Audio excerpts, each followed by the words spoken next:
جو ہے نا کاموں ساتھ ہی موبائل فون کھلا ہو موبائل فون بند. الحمد للہ رب العالمین والصلاة والسلام علی اشرف الانبیاء والمرسلین ونبینا محمد وآلہ واصحابہ اجمعین. اما بعد فاعوذ باللہ من الشیطان الرجیم. بسم اللہ الرحمن الرحیم.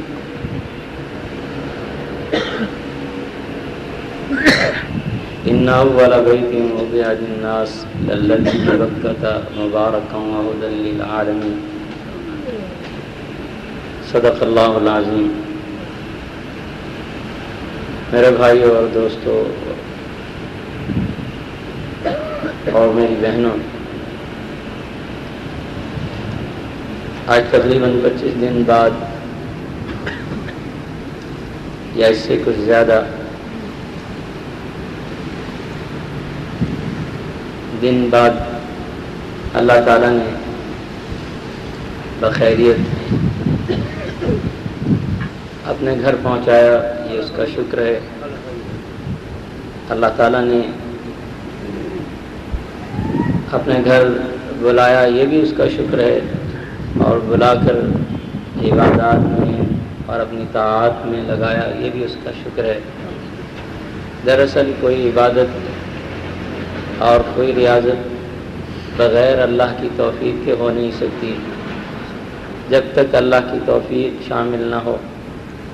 اور شکر انسان کے اوپر واجب ہے، اس لیے کہ جو نعمت انسان کو ملے اور وہ اس پر دینے والے کا، منعم کا مشکور نہ ہو تو وہ انسان انتہائی کمینہ انسان ہے کہ وہ نعمت کو استعمال کرتا ہے اور نعمت دینے والے کے سامنے عاجزی اور انکساری کا مظاہرہ نہیں کرتا، بلکہ متکبر بنتا ہے اور بے وفائی کا مظاہرہ کرتا ہے اور بے رخی اختیار کرتا ہے.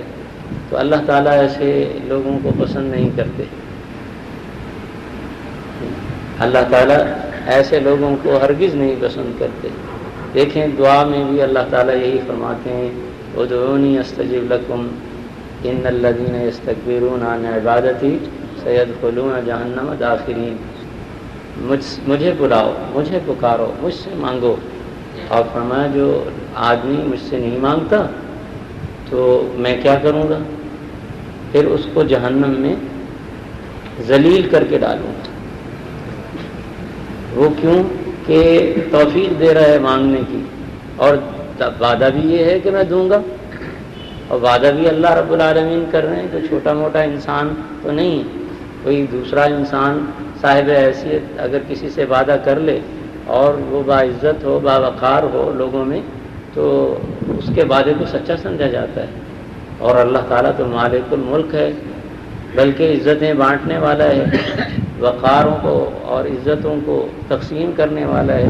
قل اللہم مالک الملک تؤتی الملک من تشاء وتعز من تشاء وتذل من تشاء. قل اللہم مالک الملک تؤتی الملک من تشاء وتنزع الملک ممن تشاء وتعز من تشاء وتذل من تشاء بیدک الخیر انک علی کل شیء قدیر.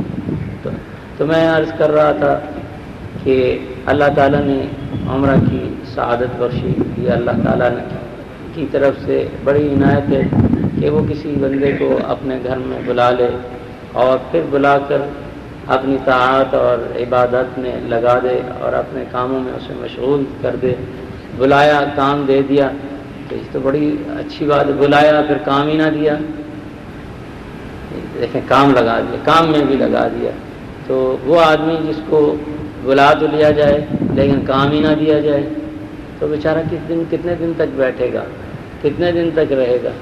تو وہ تو بڑا بد نصیب ہے کہ بلایا اور گیا بھی، پہنچا بھی، اور پھر بھی اس کو کام نہ ملا، اس کو انعام نہ ملا، اس کو اجرت نہ ملی. تو اللہ تعالیٰ جس بندے کو بلاتے ہیں پھر اس کو ریاضت اور عبادت اور طاعت اور فرما برداری میں لگاتے ہیں، وہ آدمی بڑا خوش نصیب ہے. اس آدمی کو شکر ادا کرنا چاہیے کہ اللہ تعالیٰ نے اسے یہ توفیق عطا فرما دی. تو اللہ تعالیٰ نے اس گھر کی عظمت کو مزید بڑھائے اللہ تعالیٰ نے اس گھر کی عظمت کو کے متعلق فرمایا وَمَن يُعَظِّمْ شَعَائِرَ اللَّهِ فَإِنَّهَا مِن تَقْوَى الْقُلُوبِ، جو اللہ تعالیٰ کی نشانیوں کی عزت کرے گا اور ان کا احترام کرے گا تو دراصل وہ متقی ہے، وہی آدمی متقی ہے۔ جو صاحب تقوی لوگ ہیں وہی حرم کا بھی احترام کرتے ہیں، بلکہ صرف حرم تک ہی نہیں، حرم سے جو چیز بھی نسبت رکھتی ہے اس کا بھی احترام کرتے ہیں، اہل حرم کا بھی کرتے ہیں۔ مدینہ ہی سے صرف محبت نہیں کرتے بلکہ اہل مدینہ سے بھی محبت کرتے ہیں۔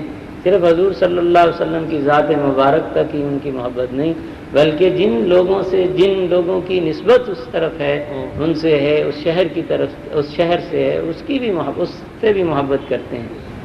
تو دوستو، اللہ تعالیٰ نے سب سے پہلے اس کعبہ شریف کو بنایا، تو کعبہ کی جب بنیاد رکھی جا رہی تھی تو اللہ تعالیٰ سے فرشتوں نے پوچھا اللہ میاں اس کو کتنا بڑا بنائیں؟ تو نے ہمیں کہا میرا مکان بناؤ، تو تیرا مکان کتنا بڑا بنائیں؟ 10 فٹ میں بنائیں، 10 بائی 10 میں بنائیں، 20 بائی 20 میں بنائیں، 1 ایکڑ میں بنائیں، 2 ایکڑ میں بنائیں، 1 میل میں بنائیں، کتنے میں 5 میل میں بنائیں، 10 میل میں بنائیں، 100 میل میں بنائیں، کتنا بڑا بنائیں؟ تیرا گھر تو بنانا ہے، ہمیں یہ تو بتا کہ وہ بنائیں کتنا بڑا۔ اللہ تعالیٰ نے فرشتوں سے کہا جہاں تک زمین جاتی ہے وہاں تک، اور جہاں تک آسمان جاتا ہے وہاں، زمین کی آخری تہ تک میرا گھر اور آسمان کے آخری حصے تک میرا گھر ہے، عرش کے نیچے تک میرا گھر۔ اس کی جو بنیاد ہے یہ اللہ تعالیٰ نے خود تجویز فرمائی، یہی نہیں کہ بس اتنا کوٹھا ہے۔ اللہ کہہ دیتے تو اس سے کیا معلوم ہوا؟ ایک چیز آپ کو نئی معلوم ہوگی، میرے ذہن میں آئی کہ اگر اللہ تعالیٰ یہی کہتے کہ زمین پر بنا دو، زمین پہ بنا دو، تو روئے زمین پر جتنے بسنے والے تھے ان کا قبلہ اور جہت یہ گھر ہوتا بس، اور نیچے والوں میں نہ ہوتا۔ نیچے کی مخلوق جتنی بھی بس رہی ہے وہ جن ہیں، وہ انسان ہیں، وہ حیوان ہیں، وہ پرندے ہیں، وہ چلنے والے کیڑے ہیں، وہ چوپائے ہیں، وہ رینگنے والے ہیں، جو بھی ہیں، اللہ تعالیٰ نے یہ کہہ کے کہ جہاں تک زمین جاتی ہے وہاں تک میرا گھر بناؤ، اور جہاں تک آسمان جاتا ہے وہاں تک۔ تو معلوم ہوا زمین کے نیچے تک 7 زمینوں کے اندر جتنی مخلوق ہے ان تمام کا کعبہ بھی یہی کعبہ ہے، اور آسمان کے اوپر اب یہ نہیں کہ جو آسمان پہ ہے تو وہ ڈھونڈے بھائی کعبہ تو نیچے ہے، میں کس طرف منہ کر کے نماز پڑھوں؟ جو سمندر کے اندر چلا گیا غوطہ خور وہ نماز پڑھنا چاہتا ہے تو وہ کس طرح وہ کہے گا کہ کعبہ تو اوپر ہے، میں کس طرح؟ نہیں، اینما تولوا فثم وجہ اللہ، تم جس طرف بھی جاؤ گے اسی طرف منہ کرنا پڑے گا، جس طرف بھی تم نکل جاؤ گے کعبہ تمہارا یہی ہے۔ یہ نہیں کہ اب وہاں تو کعبہ، اگر خدا نہ خواستہ کعبہ نہ بھی ہو تو یہی نہیں کہ یہ تو آپ کو جو کوٹھا نظر آ رہا ہے یہ تو نشاندہی کی گئی ہے کس کی؟ کہ یہ وہ مقام ہے، وہ جگہ ہے، وہ مرکز ہے جہاں پر اللہ کی تجلی بڑھتی ہے۔ تو ہم صرف اینٹوں کا طواف نہیں کرتے بلکہ اللہ کی تجلی کا طواف کرتے ہیں، اور یہ قیامت تک رہے گا۔ اللہ تعالیٰ نے اس کو اول عالم ہے، سب سے پہلا گھر یہ بنا، ان اول بیت، دنیا میں کوئی گھر نہیں تھا، سب سے پہلا اللہ نے اپنا گھر بنایا، اور اس کی بنیادیں بھی خود تجویز کی، اس کا عرض اور طول بھی، زمین جہاں تک پہنچے، جہاں تک پہنچے، پانی جہاں تک پہنچے، وہ کہاں اس کی یہ کعبہ اس کا بھی کعبہ ہے جو زمین کے آخری حصے پر بیٹھا ہے اور بس رہا ہے، یہ اس کا بھی کعبہ ہے جو سمندر کے دوسرے کنارے پر بیٹھا ہے، اس کا بھی یہی کعبہ ہے، اور اسی طرح آسمان والوں کا کعبہ یہی ہے۔ پھر اللہ تعالیٰ نے ایک اور چیز ہے یہ کہ اس کعبے کے اوپر عین اوپر بیت المعمور بنایا، وہ اس جہان والوں کا کعبہ ہے۔ حدیث میں آتا ہے کہ اللہ کی اتنی بڑی مخلوق ہے کہ جس فرشتے نے ایک دفعہ اس بیت المعمور کا طواف کر لیا پھر اس کی باری کبھی نہیں آئی، پھر اس کی باری کبھی نہیں آئی طواف کرنے کی۔ اللہ تعالیٰ نے سب سے پہلا دنیا میں یہی گھر بنایا اور اسی زمین کو تخلیق کیا. اس زمین کو تخلیق کرنے کے بعد اس زمین کو تخلیق ایک اور چیز بتاتا چلوں کہ اللہ تعالیٰ نے عناصر اربعہ میں سب سے پہلے پانی کو پیدا کیا. پھر یہاں سے اس جگہ سے زمین کو اٹھایا. زمین بڑھتی رہی بڑھتی رہی بڑھتی رہی بڑھتی رہی, پانی ٹکراتا رہا, خوب بڑی ہو گئی بڑی ہو گئی. اور سب سے پہلے دنیا میں جو زمین بنی ہے وہ مکہ کی بنی ہے. یہ مکہ کی پہاڑیاں سب سے پہلے بنائی گئی اور پھر جناب پورا عالم بنا.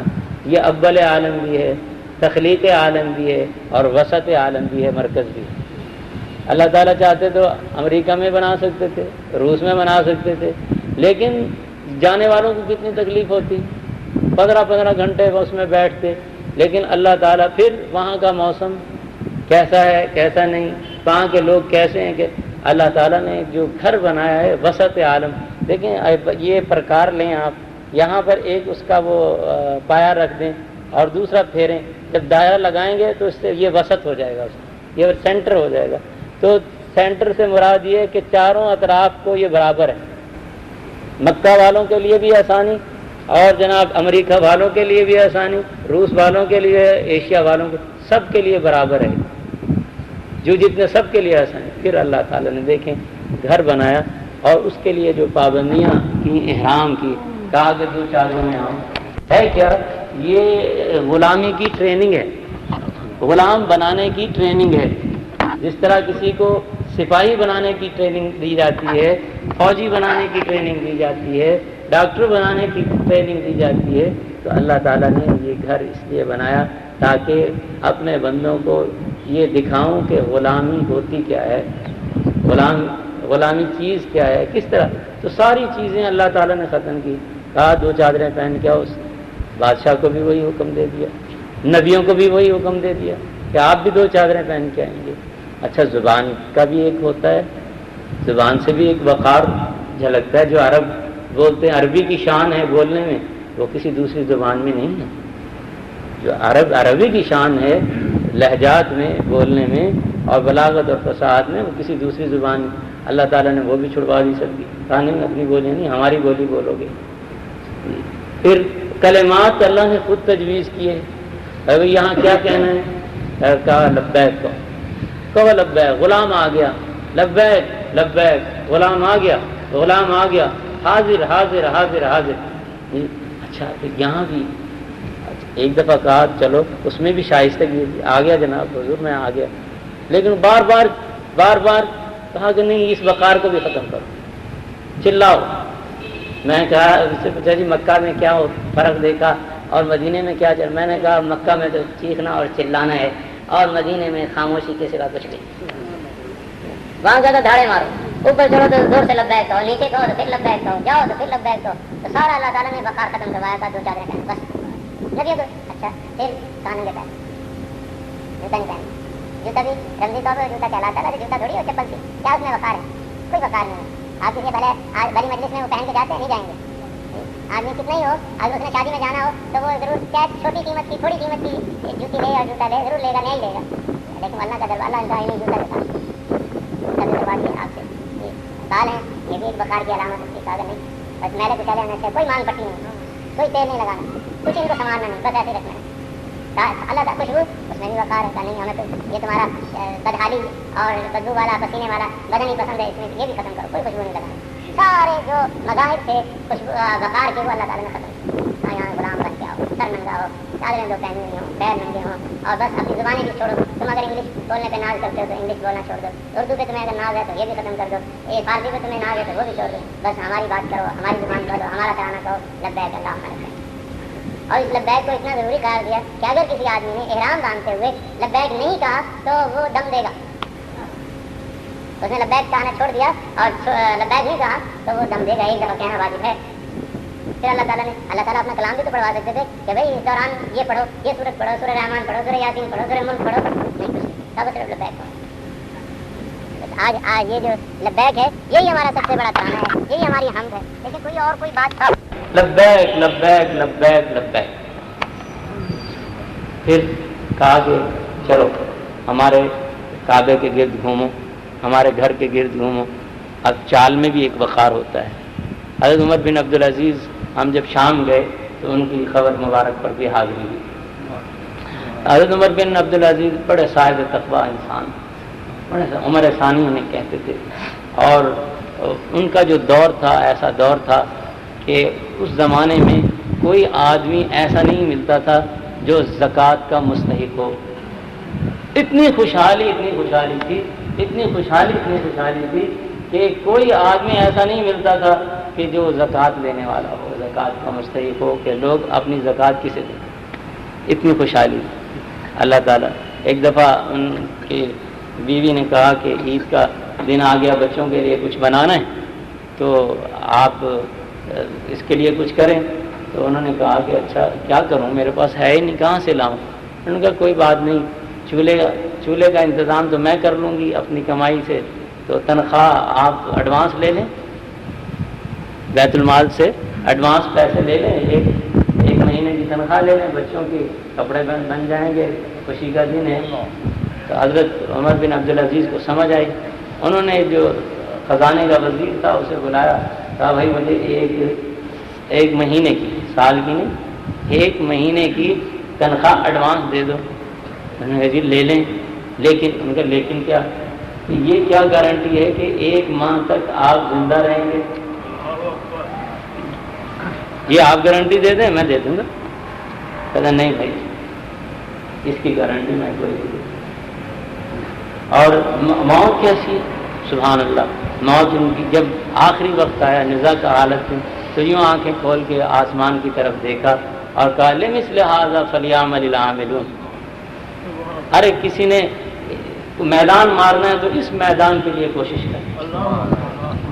سامنے جنت دکھائی گئی اور کہا لمثل ھذا فلیعمل العاملون. اگر کسی نے فتح کرنا ہو تو یہ ملک فتح کرے، یہ وطن فتح کرے. یہ کیا زمین کے وطن، یہ جگہ فتح کرے. تو اتنا ان کی قبر مبارک پر بھی حاضری ہوئی. تو عرض کر رہا تھا کہ اللہ تعالیٰ کے حبیب صلی اللہ علیہ وسلم نے ان کی چال کے متعلق کہ خلیفہ بننے سے پہلے ان کی چال میں ایسی نزاکت تھی کہ نوخیز لڑکیاں جو ہیں جھانکتی تھیں، انہیں دیکھتی تھیں ان کی چال کو. اور وہ خلیفہ بننے کے بعد بھی وہ چال بڑی دفعہ انہوں نے کوشش کی میں اپنی چال بدلوں، لیکن بدلی نہیں گئی. تو مشیت عمر مشہور ہوئی. تو ان کی خوشبو لگاتے تھے خلیفہ بننے سے پہلے، تو ایسی خوشبو لگاتے تھے کہ جس گلی سے نکل جاتے تھے وہاں پر اس سے پتہ لگتا تھا کہ جناب عمر بن عبدالعزیز یہاں سے گزر گئے. ایسی نہیں. لیکن خلیفہ بنے تو ایک دفعہ کہا کہ میرے لیے کپڑا لاؤ، ایک جوڑا بنا لاؤ. تو جوڑا تیار کیا گیا. پوچھا کتنے پیسے خرچ ہوئے؟ ان کا 5 درہم. یار اس سے کچھ سستا نہیں تھا، سستے میں نہیں بن گیا. تو اللہ تعالیٰ نے یہ مقام انہیں عطا فرمایا تھا. دمشق جانے میں ان کی بھی زیارت ہوئی. حضرت خالد بن ولید رضی اللہ تعالیٰ عنہ، میں بتا رہا تھا ساتھیوں کو، جب ہم ان کی قبر مبارک پر پہنچے تو ایسا لگا شیر اندر سو رہا. اتنی بڑی قبر، اوپر تلوار، اور دیکھ کے اندازہ ہوتا تھا واقعی.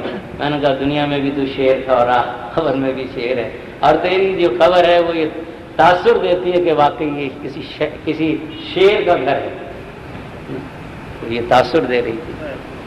اسی طرح حضرت ابی بن کعب حضرت ابو ہریرہ رضی اللہ تعالیٰ عنہ کے جب قبر پہ گئے تو وہاں یہ تاثر واقعی فقیر آدمی ہے. واقعی فقیر آدمی. دوسری طرف رستہ ہی نہیں تھا. ایک طرف تو رستہ تھا، قبر کے 2 طرف رستہ ہوتا ہے نا، ایک ادھر کا ایک ادھر کا. تو اس طرف جو دائیں طرف تو رستہ ہی نہیں تھا. میں نے کہا یہ بیچارے دنیا میں بھی ایسے فقیر تھے، جب وفات ہوئی تو اب قبر بھی ایسی جگہ بنی. ان کی قدرتی بات ہے کہ اس سے فقر کا تاثر اور غربت کا تاثر ملتا ہے. حضرت ابو درداء رضی اللہ تعالیٰ عنہ، حضرت ابی بن کعب رضی اللہ تعالیٰ عنہ، حضرت بلال حبشی رضی اللہ تعالیٰ عنہ، یہ سارے، حضرت زینب، حضرت ام حبیبہ، یہ سارے. اور پھر وہ ایک وہاں پر وہ ہے پہاڑ ہے، اس کا نام ہے جبل قاسیون. بہت اونچا پہاڑ ہے، بہت اونچا پہاڑ ہے۔ تو انہوں نے بڑی سہولت دی وہاں پہنچنے کی، بہت اونچا پہاڑ ہے کہ پورا دمشق وہاں سے نظر آتا ہے، پورا دمشق وہاں نظر۔ وہاں قابیل نے حابیل کو قتل کیا تھا، اور حضور صلی اللہ علیہ وسلم نے فرمایا یہ پہاڑ جو ہے یہ 1000 انبیاء کا مدفن ہے، 1000 انبیاء وہاں پہ مدفون ہیں۔ اور فرمایا کہ جو نبی اپنی قوم سے تنگ آ جاتا تھا، دعوت پھیلانے میں لوگ اس کو ستاتے تھے اور اس کی دعوت کو قبول نہیں کرتے تھے، اسے جلا وطن کر دیتے تھے، مارتے تھے، یا جیسے بھی اس کا ساتھ برتاؤ ہوتا تھا، تو فرمایا کہ وہ اس پہاڑ پر آ کر بسیرا کر رہتا تھا۔ تو یہ پہاڑ جو ہے نبیوں کی پناہ گاہ ہے، اور واقعی اس زمانے میں اگر دیکھا جائے وہاں پہنچنا بھی مشکل ہوتا تھا، اتنا اونچا پہاڑ۔ تو اللہ تعالیٰ نے، میں عرض کر رہا تھا، اللہ تعالیٰ نے کعبہ کو بڑا شرف بخشا، کہا سارے وقار ختم کر کے آؤ، سب وقار ختم کر کے آؤ، بس اسی میں۔ اور یہ سفر جو ہے یہ ہے ہی محبت کا سفر ہے، عشق کا سفر ہے، عقل کا سفر نہیں ہے۔ عقل والے پیچھے رہ جائیں، یہاں تو محبت والے آئیں گے، عشق والے آئیں گے، اور جو ایسے ہوں گے اپنے وقار کو، سب کچھ کو مٹا دیں گے، اپنے آپ کو بھی مٹا دیں گے، وہی کچھ لے کے جائیں گے یہاں سے، وہی لوگ جو ہیں کچھ لے کے جائیں گے، باقی کسی کو نہیں ملے گا۔ اللہ تعالیٰ نے یہ گھر باقی اللہ تعالیٰ کی عظمت کی نشاندہی کرتا ہے، اور باقی ایک دو تھوڑی نبی آئے، تقریباً سارے ہی نبی ایسے ہیں جو اس گھر کا طواف کر کے گئے،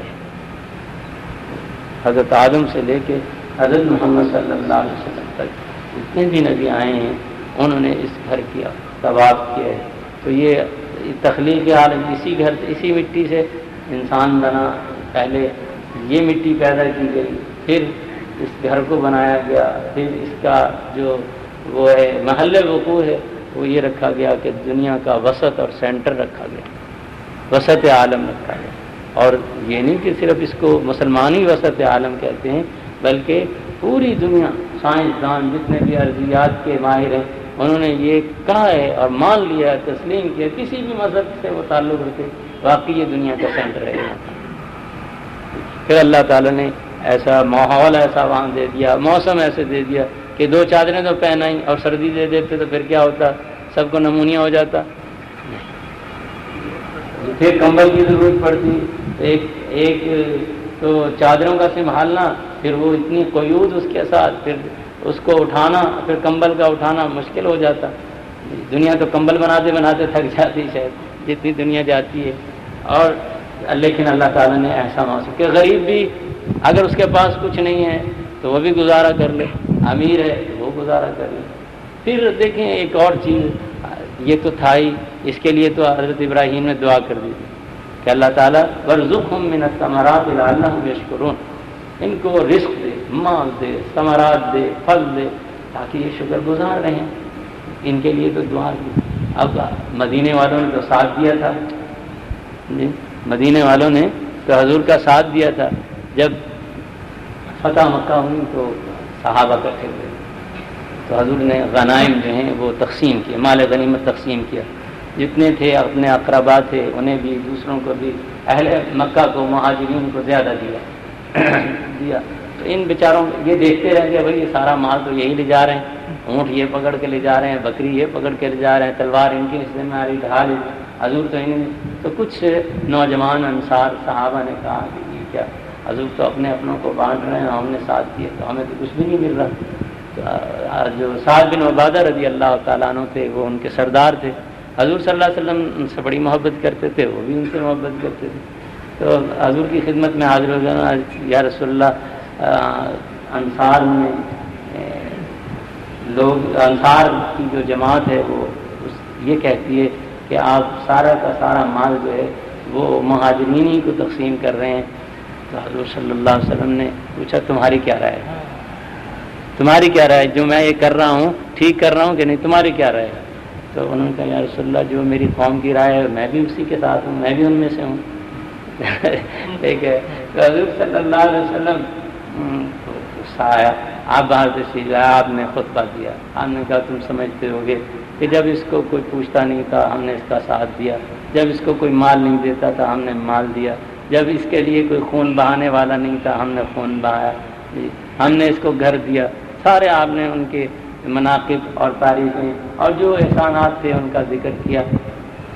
تو فرمایا کہ تم دیکھو یہ مکہ والے، کوئی اونٹ ہے کسی کے پاس، کسی کے حصے میں اونٹ آیا تو وہ اونٹ لے کے جا رہا ہے، کسی کے حصے میں بکری آئی تو بکری لے کے جا رہا ہے، کسی کے حصے میں تلوار آئی تو تلوار، جو تیر آیا تو تیر لے کے جا رہے۔ اور تم مدینے والوں، تم کتنے خوش قسمت ہو کہ تم یہاں سے اللہ کے نبی کو لے کے جاؤ، تم یہاں سے اللہ۔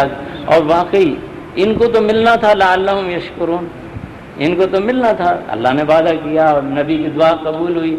یہ تو بیچارے رہ گئے تھے مدینے والے تو رہ گئے، لیکن حضور صلی اللہ علیہ وسلم نے ان کے لیے بارک لنا فی مدینتنا، اللہم بارک لنا فی مدینتنا، بارک لنا فی ساعنا و مدنا، اے اللہ مدینے میں برکت دے دے، مدینہ کے تول میں ناپ میں اللہ برکت دے دے۔ اور واقعی وہاں ایک آدمی کا کھانا لے لو تو 3 آدمی ہم جیسے تو بڑے آسانی سے کھا لیتے ہیں، اور برکت ہے۔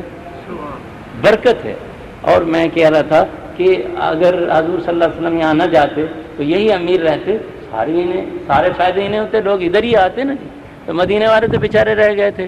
لیکن قربان جائیے حضور صلی اللہ علیہ وسلم کی وفاداری کے اور احسان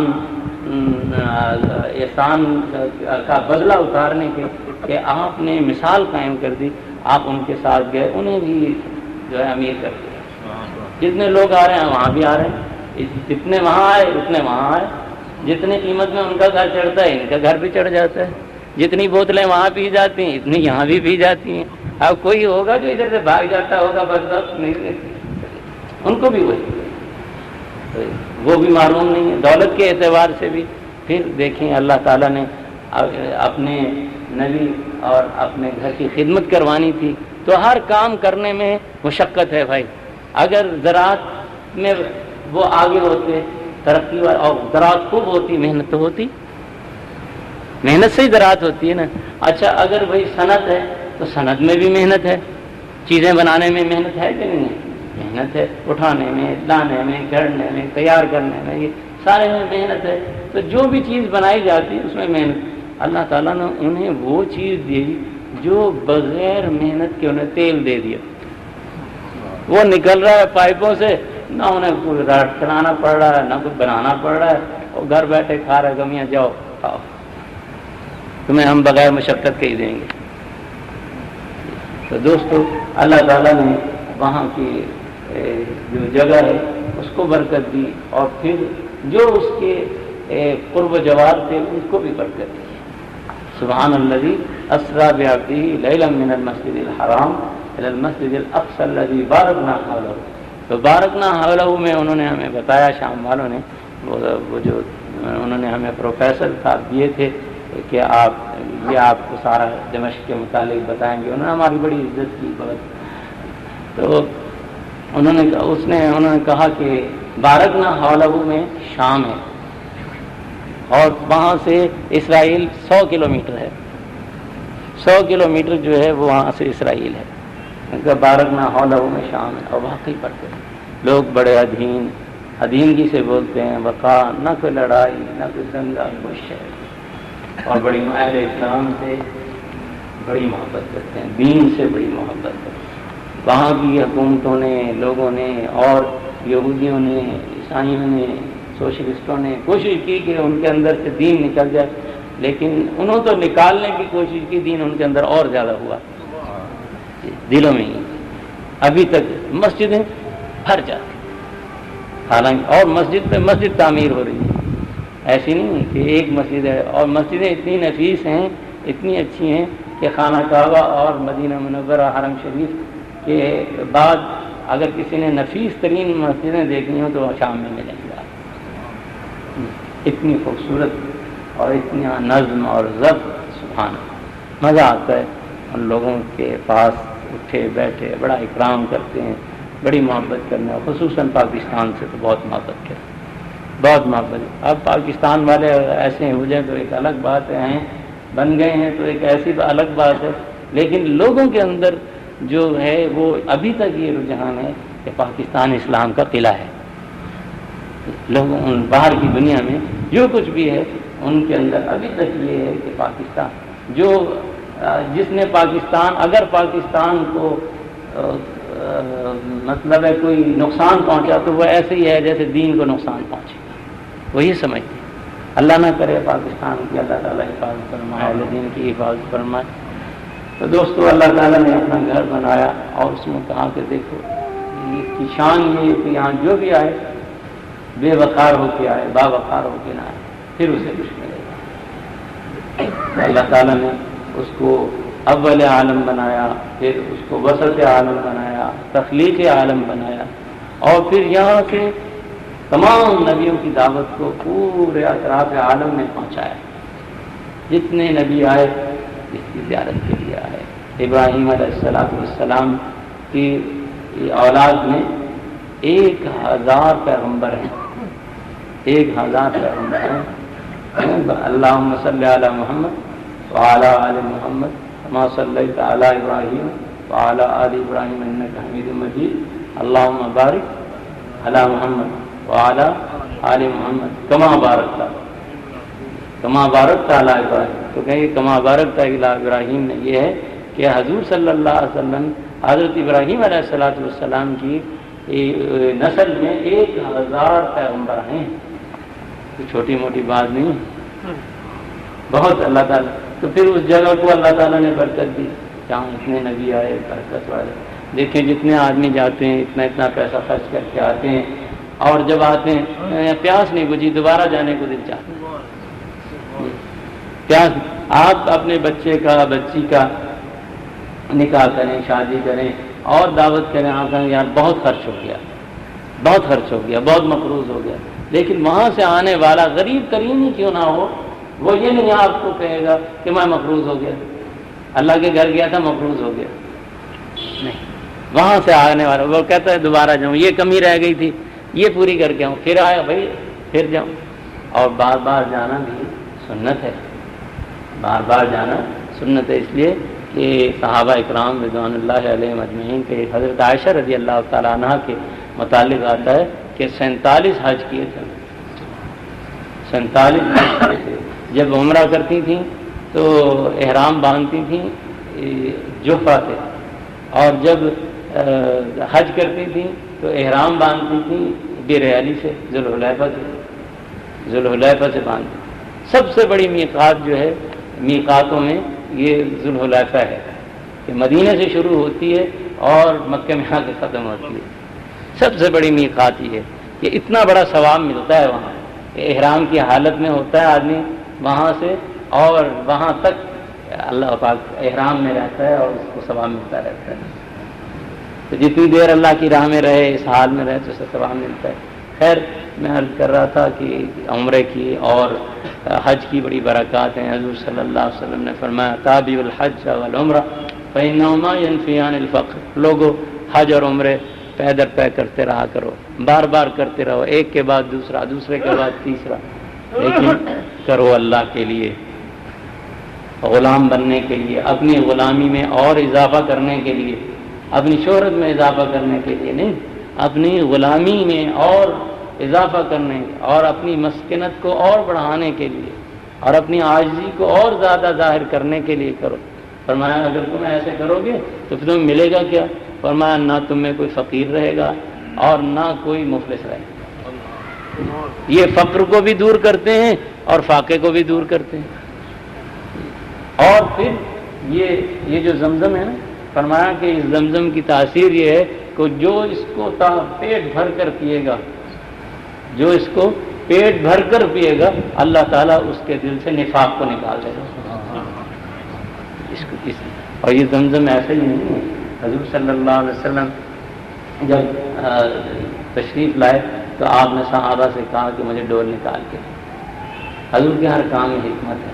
آپ خود بھی نکال سکتے تھے، مقدس پانی تھا، خود بھی نکال سکتے تھے، لیکن صحابہ کو کہا کہ تم نکال. ایک تو اعزاز بخش دیا، دوسرا یہ کہ اگر خود نکالنا سنت ہوتا تو وہاں جھگڑا ہوتا، کئی کنویں میں چلے جاتے. تو وہ حضور صلی اللہ علیہ وسلم نے صحابہ سے کہا کہ مجھے نکال کے دو. آپ نے اس کو پیا، کھڑے ہو کے دیا، اس پانی کو آپ نے کھڑے ہو کے پیا، اور پھر یہ دعا کی، اللہم انی اسألک علما نافعا ورزقا واسعا وشفاء من کل داء. اللہ میں تجھ سے سوال کرتا ہوں کس چیز کا؟ اسألک علما نافعا، مجھے نفع دینے والا علم، رزقا واسعا، وسعت والا رزق عطا فرما جو میری ساری ضرورتیں پوری کرے، اور وشفاء من کل داء، اور میری ہر بیماری کو دور کرے. اور پھر فرمایا ماء زمزم لما شرب له، ماء زمزم لما شرب له، اس زمزم کو جو آدمی جس نیت سے پیے گا اللہ تعالیٰ وہی اس کی مراد پوری کر دے گا. آپ نے زمزم کو پیا اور پینے کے بعد پھر منہ میں پانی دیا اور منہ کا بچا ہوا پانی اس ڈول میں دوبارہ اڈیل دیا اور صحابہ سے کہا کہ اس ڈول کو زمزم کے کنویں میں ڈال. تو زمزم کے کنویں میں آج تک اللہ کے رسول صلی اللہ علیہ وسلم کے منہ سے نکلا ہوا پانی شامل ہے. یہ باقیوں کو کیسے نصیب ہوتا ہو؟ تو اس وقت میں تو نصیب ہو گیا، لیکن بعد والے تو معروم رہتے، تو اسی وجہ سے یہ خراب نہیں ہوتا. 2 سال بھی رکھ لو خراب نہیں ہوگا. اس کو کائی نہیں لگتی، جیسے الی کہتے ہیں وہ نہیں لگتی، ایسے رکھے رکھو کچھ بھی نہیں ہوگا. 2 سال بھی ذائقہ بھی تبدیل نہیں ہوگا. اللہ تعالیٰ یہ وہ پانی ہے جس سے اللہ پاک کے رسول صلی اللہ علیہ وسلم کے دل کو دھویا گیا. اس مبارک پانی سے 3 دفعہ حضور صلی اللہ علیہ وسلم کا جیسا اپنا سینہ مبارک چاک کیا گیا، اور 3 دفعہ اس پانی سے حضور صلی اللہ علیہ وسلم کے دل مبارک اور قلب مبارک کو دھویا گیا. فرشتوں نے اسے دھویا پھر آ کے. اور وہ کیوں دھویا؟ اس لیے دھویا کہ اللہ کا قرآن یہاں نازل ہونا تھا.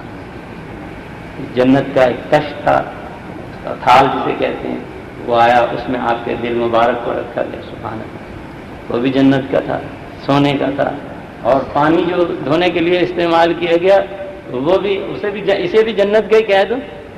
عام پوالہ میں وہاں سے بھی بھیج سکتے تھے پانی، وہ ساتھ لا سکتے تھے، لیکن اللہ پاک نے جو پانی استعمال کروایا حضور کے سینہ مبارک کو اور دل مبارک کو دھونے کے لیے وہ زمزم کا تھا. وہ زمزم کا.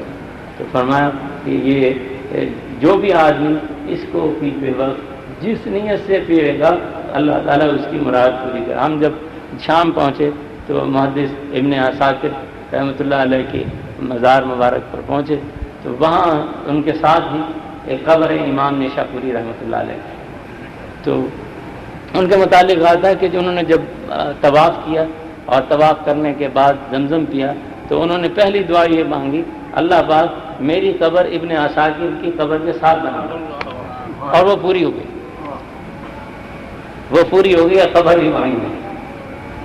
تو دوستو یہ وہاں کے اللہ تعالیٰ وہاں ہر کسی کو حاضری کا موقع دے. صحیح بات ہے، مبارک ہیں لوگ. حضور صلی اللہ علیہ وسلم نے حج اور عمرہ کرنے والوں کو فضیلت بخش دی اور فرمایا اللہم اغفر للمحلقین، اللہم اغفر للمحلقین، اللہم اغفر للمحلقین. اللہ پاک جو سر منڈا دیں تو ان کی بخشش کرے. صحابہ نے کہا اللہ سے مقصرین جو بال کٹوائیں تراشیں ان کے لیے آپ نے ثم المقصرین، اللہ نے انہیں بھی محروم نہ کرنا. اب جو قصر ہے اس کے متعلق یہ نہیں کہ آپ یہاں سے تھوڑی سی لے کے نہیں، قصر کا پورے سر کا 4تھا حصہ جو ہے وہ سر کا، بلکہ اس سے زائد، تاکہ احرام جو ہے وہ حلال احرام سے حلال ہوا جا سکے، اس میں کوئی شک نہ رہے. اور کیوں آپ کے یا میرے بال، میرے باپ اور میرے دادا اور میرے بڑوں کے باپ اور باپوں کے بال کیا حیثیت رکھتے ہیں حضور کے بال مبارک کے سامنے؟ جب حضور نے اپنے بال اللہ کے لیے زمین پر ڈال دیے تو ہم اور آپ کون ہو سکتے؟ وہاں بھی اپنی خواہش کو برقرار رکھتے ہیں. کہا ہے ٹھیک ہے، جب حضور نے منڈوا دیا تم بھی منڈوا دو. حضور کے بالوں سے کسی کے بال، آپ کے تو پسینے سے اچھا پسینہ کسی کا نہیں. احد میں جب آپ کے دندان مبارک شہید ہوئے اور آپ کے سر مبارک میں زخم گہرا ہو گیا تو جب وہ کڑیاں نکالی گئیں تو اس سے خون بہا، فوارہ اٹھا. تو ایک صحابی نے اس پہ منہ رکھ دیا اور وہ پینے لگے، خون پی گئے۔ صحابہ نے بعد میں عرض کی یا رسول اللہ انہوں نے تو آپ کا خون پی لیا، یعنی خون پینا تو حرام ہے، انہوں نے تو آپ کا خون پی لیا ہے۔ تو حضور صلی اللہ علیہ وسلم نے اچھا اس نے خون پیا ہے؟ ہاں جی ہاں۔ فرمایا اس کو جہنم کی آگ نہیں جلائے گی، جس کے پیٹ میں نبی کا خون گیا اس کو جہنم کی آگ۔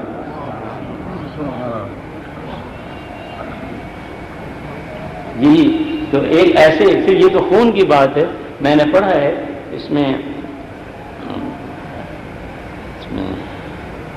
الشفا ایک حضور صلی اللہ علیہ وسلم کی سیرت پر قاضی ایاز رحمۃ اللہ علیہ نے وہ لکھی ہے کتاب، اس میں لکھا ہے کہ حضور صلی اللہ علیہ وسلم نے ایک دفعہ ایک قارورے میں ایک بوتل میں پیشاب کر دیا، رکھ دیا، تو کسی صحابی نے دیکھا، اس نے پیاس لگی، انہوں نے کہا دیکھا پانی ہے، اس نے وہ سارا پی لیا، اس نے پی، تو حضور صلی اللہ علیہ وسلم نے غالباً کسی کو کہا، یہ مجھے پوری طرح یاد کہ وہ جو ہے بہا دو جا کے کسی جگہ، تو وہ دیکھے وہاں ملا نہیں، تو وہ پوچھے بھائی یہاں سے کس نے اٹھایا؟ حضور نے حکم دیا یہاں سے اٹھانے کا، کس نے اٹھایا؟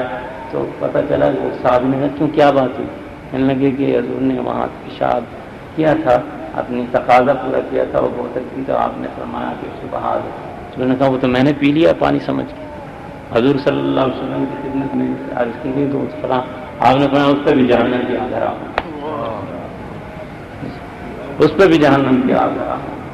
تو دوستو وہ جگہ واقعی دیکھنے کی ہے، اور عاجز بن کر جاؤ، ادب سے جاؤ۔ دیکھو میں نے دیکھا بڑی کوفت ہوتی ہے ہم مسلمانوں کو، پتہ نہیں کیا، ایک تو سب سے یہ ہے کہ مسائل کا ہی نہیں پتہ، سیکھ کے ہی نہیں جاتے، اتنی بڑی جگہ جا رہے ہیں اور کچھ نہیں سیکھ کے جا رہے ہیں، اس دربار میں جا رہے ہیں اس کی عزت اور احترام کے متعلق کوئی پتہ نہیں۔ ستیہ ناش جو ہے اس موبائل کا، جس کے پاس دھونے کے لیے صابن نہیں، کپڑے دھونے کے لیے صابن نہیں ہے، وہ بھی موبائل پہ مسجد نبوی شریف میں باتیں کرتا ہے زور زور سے۔ کیا تم نے بنا رکھا ہے؟ وہاں کوئی پکنک پوائنٹ پہ گئے ہو کیا کرے؟ میں جی یہاں ایک صاحب فون کر رہے ہیں، دیکھیں نا حالت، ایک صاحب فون کر رہے ہیں، میرا اس نے کہا کہ میرا سلام پیش کر دینا، کہتے تو آپ پہ ہی کر رہا ہے، وہ آن کر دیا، وہ سپیکر آن کر دیا، کہتا تو حضور نے خود ہی سلام کر لے، حول ولا قوت الا باللہ۔ کیا تم نے ہر، اور جو دنیا کی پھر بیٹھنے والا سکون سے بیٹھ رہا ہے، عبادت کر رہا ہے، مشغول ہے، تم موبائلوں پہ باتیں کر رہے ہو۔ اللہ کے بندے دیکھو تو صحیح کس کے دربار میں آئے ہو۔ حضرت عمر رضی اللہ تعالیٰ عنہ کے زمانے میں ایک آدمی آیا تو وہ زور زور سے باتیں کرنے لگ گیا، تو حضرت عمر رضی اللہ تعالیٰ عنہ خود نہیں بولے، زمین سے کنکر اٹھایا اس کی طرف پھینکا، اور پھر اس کے یعنی اسے خاموش کرایا، اور پھر اس کے بعد کہاں سے آئے ہو؟ کہنے لگا میں طائف سے آیا ہوں۔ آپ نے فرمایا اللہ کی قسم اگر تو مدینے کا ہوتا تو میں تجھے کوڑے لگواتا، میں تجھے کوڑے لگواتا، اس لیے کہ تو نے سنا نہیں، پڑھا نہیں۔ اللہ پاک کیا کہتے ہیں؟ لا ترفعوا اصواتکم فوق صوت النبی، کہ میرے نبی کے سامنے اپنی آواز بلند نہ کر۔ اور یہ ہاں سارے جہان کے موبائل میں بیٹھا ہے کوئی، میرا خیال ہے 1000 فٹ دور کا تجاری کے سامنے بیٹھا ہوں، وہیں جھوٹ بول رہا ہے۔ بلکہ کہنے کی ضرورت کیا ہے؟ تیرا آنا بھی قبول ہوا کہ نہیں؟ حدیث میں تو یہاں تک آتا ہے کہ کتنے لوگ ہیں وہ کہتے ہیں لبیک اللہم لبیک، حاضر ہو گیا غلام حاضر ہے، اور وہاں سے جواب آتا ہے لا لبیک ولا سعدیک، نہ تیری حاضری قبول نہ تیری عبادت قبول۔ ہاں یہ جب قبول ہو جائے پھر خوشی منانا، ابھی تو تمہیں یہی نہیں پتا کہ قبول ہوگی کہ نہیں قبول ہوگی۔ حضرت عمر رضی اللہ تعالیٰ عنہ سے زیادہ تو ہم پایا اور بلند مرتبہ کے انسان نہیں ہیں۔ رمضان کے روزے رکھے، پھر ان کے روزے رکھنا، سبحان اللہ۔ اور عید کا دن آئے مسجد نبوی شریف میں، دیوار سے لگ کے رونے لگ گئے۔ صحابہ نے پوچھا یا امیر المومنین کیا ہو جائے، کیوں رو رہے ہیں؟ آج تو خوشیوں کا دن ہے، خوش ہونے کا دن۔ ہاں بھائی وہ خوش ہو کہ جسے یہ معلوم ہو چکا ہو کہ اللہ نے اس کے رمضان کے روزے قبول کرے، رمضان کے روزے قبول کرے۔ اتنا صحیح بات ہے، بہت ہی ماحول خراب کر رکھے، اور خصوصاً ہمارے لوگوں میں کیا ضرورت ہے موبائل لینے جانے، کس دربار میں جا رہے، کسی عدالت میں جا کے تو ایسے کرو، دنیا کی عدالت میں تو جاؤ کسی جج کے سامنے، توہین عدالت کر کے تمہیں 6 مہینے کے لیے اندر کر دے گا، میں دیکھوں گا کیسے تم موبائل میں۔ اور جو صاحب حیثیت ہیں ان کا حال دیکھیں، صاحب وہ تو انہوں نے اپنے وقت مقرر کیا، بھائی ہم اتنے وقت میں دنیا میں یہاں بھی یعنی پاکستان میں بھی ہم نے دیکھا ہے، تو کہتے ہیں ہم اس وقت سے اس وقت تک سنیں گے آپ کو، ہم پھر آئندہ ہمیں موبائل بند کر دیتے ہیں۔ اور ہمارا یہ ہے کہ یار سوتے ہوئے بھی چل رہا ہے، جاگتے ہوئے بھی یعنی بیت الخلاء میں جا رہے ہیں حاجی صاحب اور موبائل ساتھ رہے، جناب السلام علیکم، وعلیکم السلام۔ اللہ کے بندو ادب والی جگہ اللہ تعالیٰ نے کہا کہ ان تحبط اعمالکم وانتم لا تشعرون، دیکھو خبردار ایسی حرکت نہ کرنا، تمہاری آواز جو ہے ہمارے نبی کی آواز سے بلند نہ ہو، اور یہ قیامت تک کے لیے حکم ہے، یہ نہیں قرآن کیونکہ قیامت تک کے لیے ہے اس لیے یہ حکم بھی قیامت تک کے لیے ہے۔ یہ نہ سمجھنا کہ جب نبی علیہ السلام زندہ سے زندہ تو اب بھی ہیں، زندہ ہوتے ہیں انہیں رزق دیا جاتا ہے۔ حضور صلی اللہ علیہ وسلم نے فرمایا جب میں بیت المقدس کی طرف جا رہا تھا شب معراج میں نے دیکھا موسیٰ علیہ السلام کو قصیب احمر میں کہ وہ نماز پڑھ رہے تھے اپنی قبر میں۔ اسی طرح حدیث میں آتا ہے کہ میں نے ایک آدمی کو دیکھا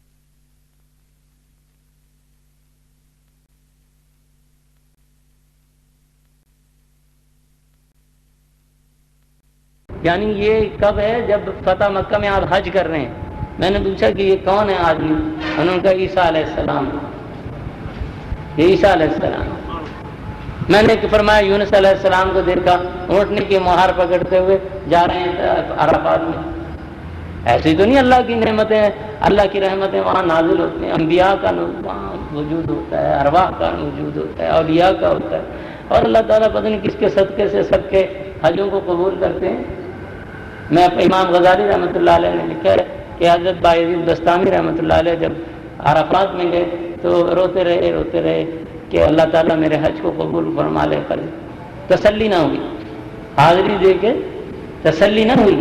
ان لوگوں پھر مزدلفہ میں آئے، رات وہاں گزاری اور پھر روتے سو گئے، تو خواب میں دیکھا کہ 2 آدمی ہیں بڑے وجیح شکل کے ہیں، ان کے پاس ایک فہرست کاغذ ہے، اس پر نام لکھے ہیں کہ ایک فرشتہ ایک آدمی پوچھتا ہے دوسرے سے جس کے پاس وہ کاغذ ہے کہ کتنے آدمیوں نے اس سال حج کیا، انہوں نے 6 لاکھ آدمیوں نے حج کیا، اور کتنے کا قبول ہوا تھا؟ 6 کا۔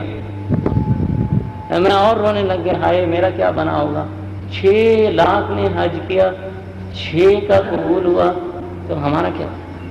تو اس نے فرشتے نے کہا کہ پھر اس نے یہ بات دہرائی کہ 6 کا قبول ہوا تو باقی کا؟ کہ اللہ تعالیٰ نے اتنی مہربانی کی کہ ان 6 کے صدقے باقی کا بھی قبول کر لیا۔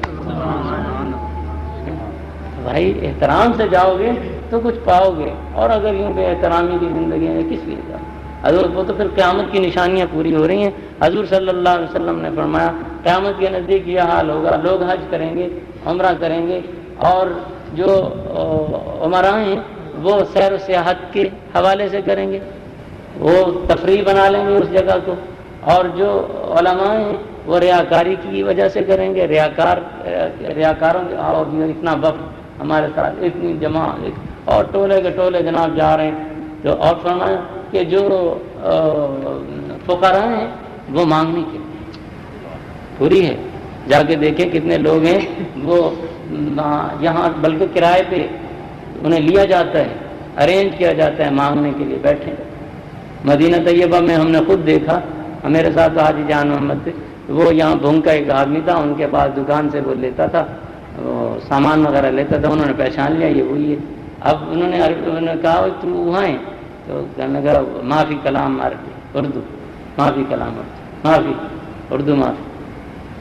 پھر انہوں نے کہا کہ یہ وہی ہے، دکاندار کی نگاہ تو تیز ہوتی ہے، گاہک کو ایک دفعہ پہچان لے تو وہ کہا تو وہی ہے، کیا نہیں، اس نے انکار کیا۔ اچھا، پھر دوسرے دن وہیں بیٹھ کے اس سے وہ مانگ رہا تھا، بیٹھے یہاں دکاندار تھا وہاں بیٹھ کے مانگ رہا تھا، تو انہوں نے پھر کہا کہ وہی تو مانگ رہا، اب وہ اس نے کہا کہ یار تو وہ نہیں، پھر انکار کیا۔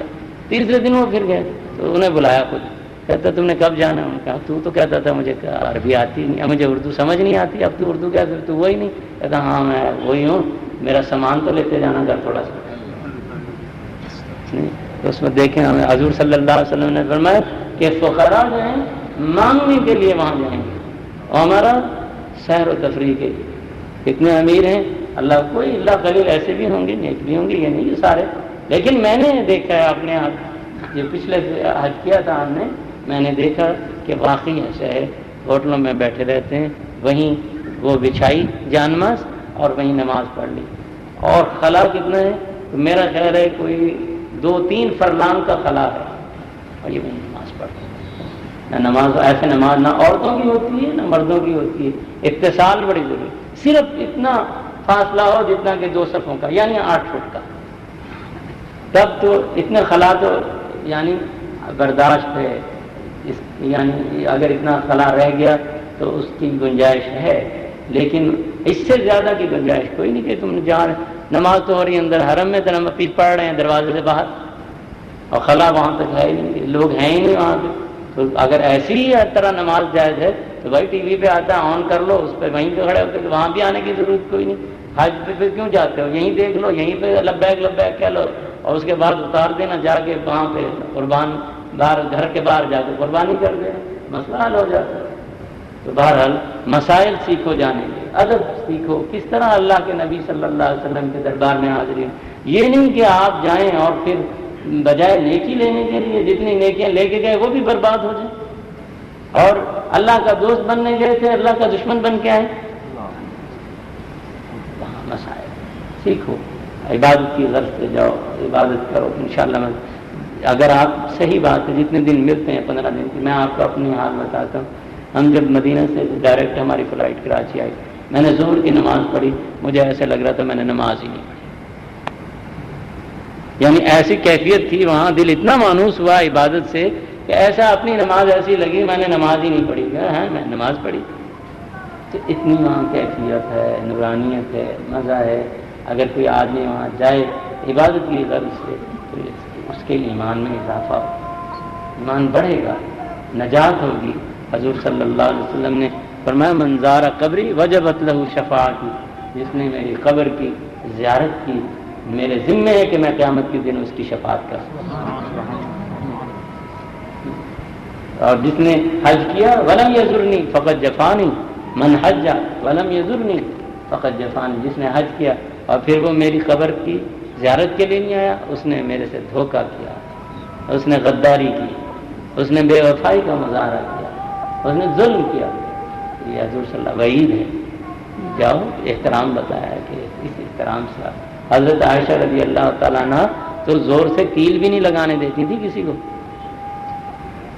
حالانکہ ضرورت تھی، لیکن نہیں. اللہ کے نبی صلی اللہ علیہ وسلم کسی قسم کا شور نہ ہو.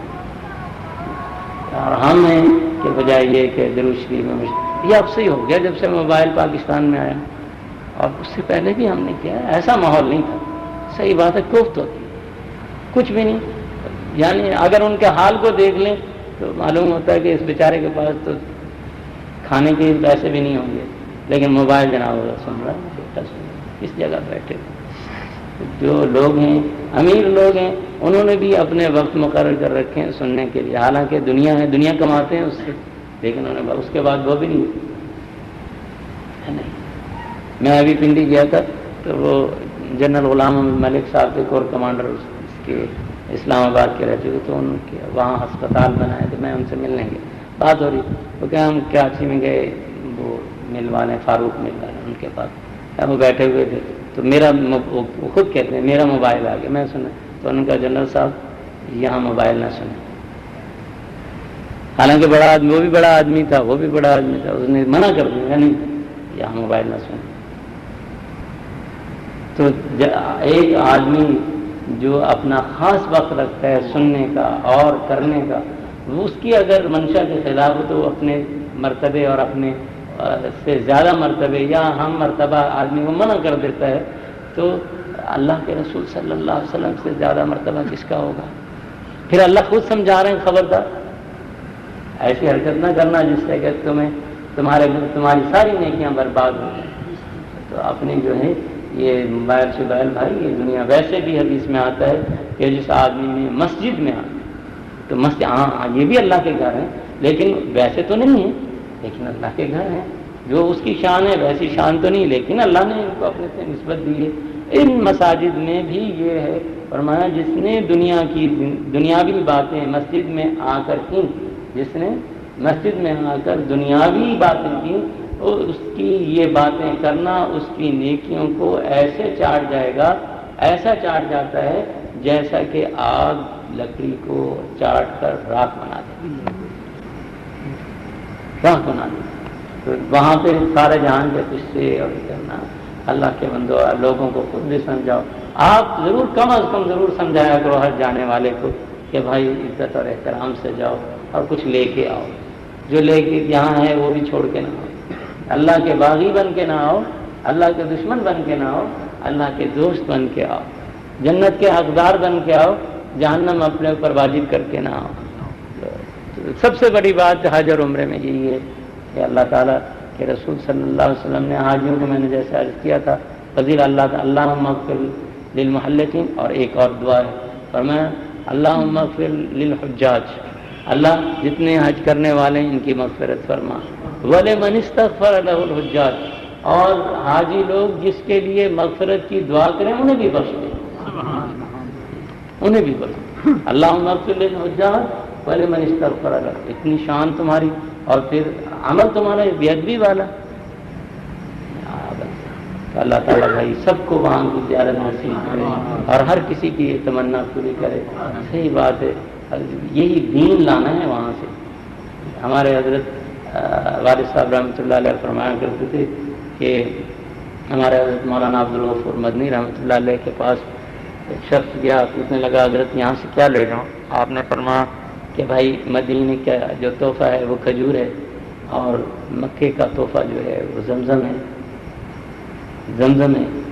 لیکن اللہ پاک نے کہ رسول صلی اللہ علیہ وسلم نے نہ کسی کو مدینے سے کھجور تحفے میں بھیجی، نہ مکے سے کسی کو زمزم تحفے میں بھیجا، تو کیا بھیجا؟ فرمایا تقویٰ بھیجا، دین بھیجا، یہاں سے دین لے کے جاؤ، دیندار بن۔ ٹھیک ہے وہ بھی لاؤ، کوئی منط نہیں کہتا، یہ نہیں اس کا مطلب کہ وہ آپ زمزم بھی نہ لاؤ اور کھجور نہ لاؤ، لیکن جو چیز ہے اصل لانے والی اس کو نہ کرو۔ جس مقصد کے آپ کھجوریں کھانے نہیں گئے تھے، آپ زمزم تو یہاں بھی مل جاتا، آپ زمزم پینے نہیں گئے تھے، آپ دیندار بننے گئے تھے، تابع دار بننے گئے تھے، اللہ کے دوست بننے گئے تھے، تو اللہ کے دوست بن کے آؤ، یہاں آؤ تو دینداری کا مظاہرہ کرو، یہ نہیں بس گئے تھے اور اب آ کے ختم،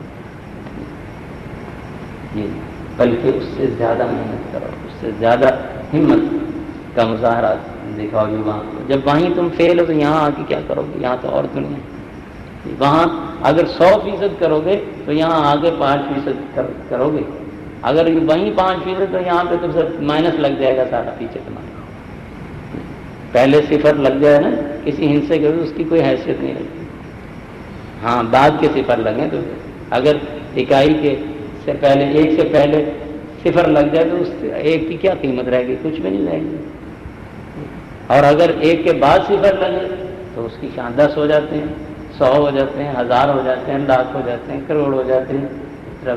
تو اگر آپ وہاں 100% عبادت کریں گے تو 5% رہ جائے گی، اور اگر آپ وہاں صرف 5% ہی مسلمان رہے، تابع دار رہے، تو یہاں آ کے تو صفر لگے گا۔ لہذا بھائی کو جو بھی جائے، یہ ایک تو یہ کہ مسائل سیکھ کے جاؤ، لوگوں کو مسائل کا نہیں پتہ۔ احرام یہ حال ہے، ہم اچھے بھلے لوگوں کو دیکھا ہے احرام باندھتے ہیں، اور کہاں باندھتے ہیں؟ جب جدہ پہنچ جاتے ہیں، میقات بغیر احرام کے عبور کرتے ہیں۔ میقات بغیر احرام کے عبور کرنے میں مسئلہ ہے کہ اس میقات پر دوبارہ واپس لوٹو، جب تک کہ 3 چکر اگر آپ نے یہاں تک مہلت دی ہے اللہ پاک نے کہ شریعت نے کہ 3 چکروں سے پہلے اگر آپ اپنی میقات پر لوٹ گئے، دوبارہ وہاں سے لبیک کہو، تو پھر تو تم کا دم نہیں آئے گا، اور اگر تم اپنے اس میقات پر نہیں لوٹے تو پھر دم بھی دینا پڑے گا۔ لوگوں کو یہ پتہ ہی نہیں۔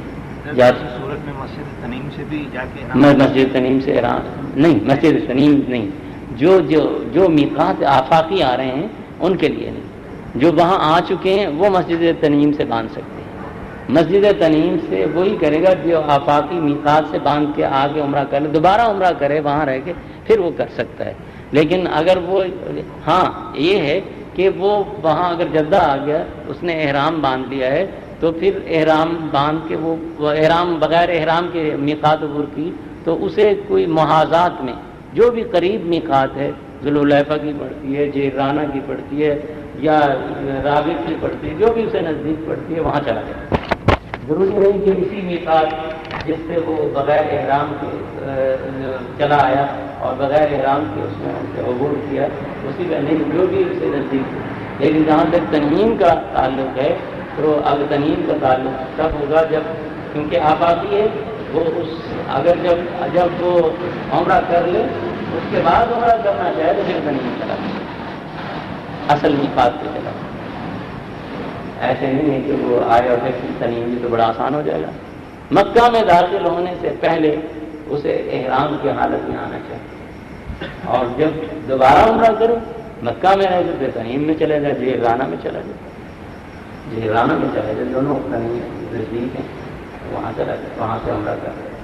اور اسی طرح حج میں مکی حضرات جو ہیں ان کے لیے بھی یہ ہے کہ اگر حج کرنا ہے تو وہ کیا کریں گے، اپنے گھر سے احرام باندھیں گے۔ ہم بھی اگر حج کریں گے تو اپنے وہاں ہیں، عمرہ کر لیا وہاں ہیں، تو اب کہاں سے احرام باندھیں گے؟ مکہ ہی سے احرام باندھیں گے۔ اور اگر عمرہ کرنا ہے یا تنعیم میں جائیں گے، چاہے وہ مکہ کے رہنے والے ہوں یا غیر مکہ کے رہنے والے ہوں، وہ مکہ کے رہنے والے ہوں یا مکہ کے نہ رہنے والے ہوں، تو اگر انہوں نے عمرہ کرنا ہے تو پھر وہ تنعیم جائیں یا جیرانہ جائیں، وہاں سے جا کے وہ احرام باندھیں۔ یہ ضروری ہے، یہ مسائل سیکھ کے جو اتنا تو مسئلہ سیکھ کے جو بغیر کچھ پوچھتا ہی نہیں جاتا، نہیں ہم عمرے پہ جا رہے جی، حاجی بننے جا رہے ہیں، عمرہ کرنے جا رہے ہیں، اللہ تعالیٰ معاف فرمائے۔ تو بھائی بات یہی کہنے کی ہے کہ جاؤ تو عاجز بن کے جاؤ، انکساری سے جاؤ، عادات کو ملحوظ خاطر رکھو، اور جب آؤ تو پہلے سے اچھے بن جاؤ۔ کچھ بری عادتیں چھوٹ جائیں، اول تو ساری چھوٹ جائیں، لیکن کم از کم تبدیلی تو آئے، پتہ لگے کہ کہیں سے ہو کے آیا ہے، اس پہ کہیں کا رنگ چڑھا ہے، کچھ تبدیلی تو آئے ایک دو دن مسجد میں آئے، پھر جناب غیر پتہ ہے جناب آپ ہیں ہی نہیں، عورتیں نہیں، ایک دو دن کے لیے انہوں نے حجاب بھی کیا، سب کچھ کیا، پھر پتہ ہے کہ گلے میں دوپٹہ آ گیا۔ پہلے وہ تو آپ کے لیے پھر کیا تھا کہ آپ انہیں حاجی کہیں، عورتیں اس عورت کو حاجی کہیں، وہ 2 دن کے لیے حاجی کیوں بنتے ہو؟ قیامت تک کے لیے حاجی بنو، پھر ہے حج کی قبولیت، حج کرو اور اس کے بعد تبدیلی آئے تو معلوم ہو کہ حج قبول ہوا ہے۔ اللہ تعالیٰ مجھے بھی توفیق عطا فرمائے۔ الحمدللہ رب العالمین، والصلاۃ والسلام علی اشرف الانبیاء والمرسلین نبینا محمد وآلہ وصحبہ اجمعین۔ اللهم يا مسدد الاسباب، يا مفتح الابواب، يا مقلب القلوب والابصار، يا خالق الليل والنهار، يا جميل المتحيين، يا امان الخائفين، يا غياث المستغيثين اغثنا، توكلنا عليك ونفوض امورنا الى الله، ان الله بصير بالعباد، ينزل بلا حول ولا قوه الا بالله العلي العظيم۔ بسم الله الرحمن الرحيم۔ قالوا لم نك من المصلين ولم نك نطعم المسكين وكنا نخوض مع الخائضين وكنا نكذب بيوم الدين حتى أتانا اليقين فما تنفعهم شفاعة الشافعين فما لهم عن التذكرة معرضين كأنهم حمر مستنفرة فرت من قسورة بل يريد كل امرئ منهم أن يؤتى صحفا منشرة كلا بل لا يخافون الآخرة كلا إنه تذكرة فمن شاء ذكره وما يذكرون إلا أن يشاء الله هو أهل التقوى وأهل المغفرة الله أكبر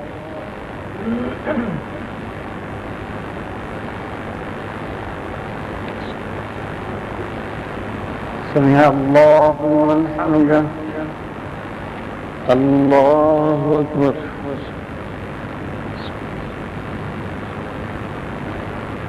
الله أكبر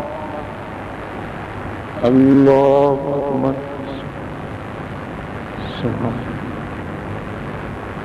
الله أكبر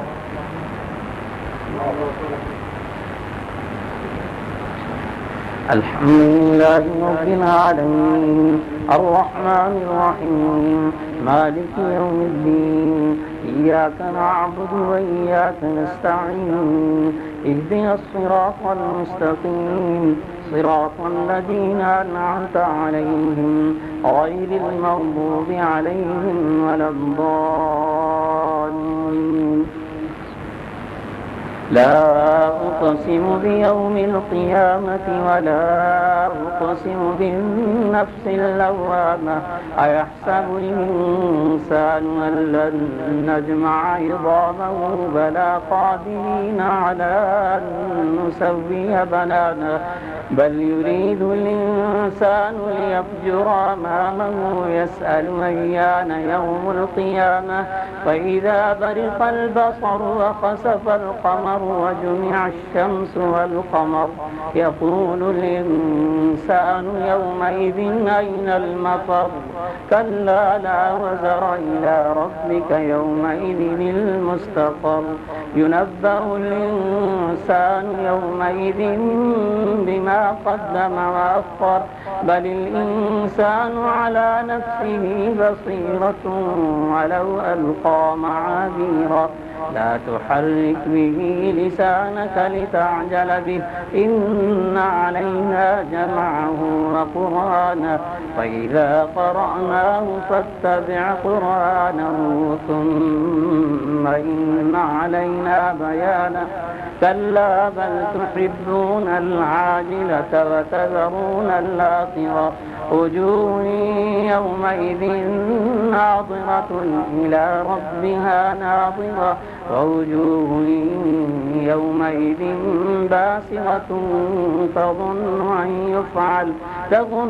أن يفعل بها فاقرة كلا إذا بلغت التراقي وقيل من راق وظن أنه الفراق والتفت الساق بالساق إلى ربك يومئذ المساق فلا صدق ولا صلى ولكن كذب وتولى ثم ذهب إلى أهله يتمطى أولى لك فأولى ثم أولى لك فأولى أيحسب الإنسان أن يترك سدى ألم يكن نطفة من مني يمنى ثم كان علقة فخلق فسوى وجعل منه الزوجين الذكر والأنثى أليس ذلك بقادر على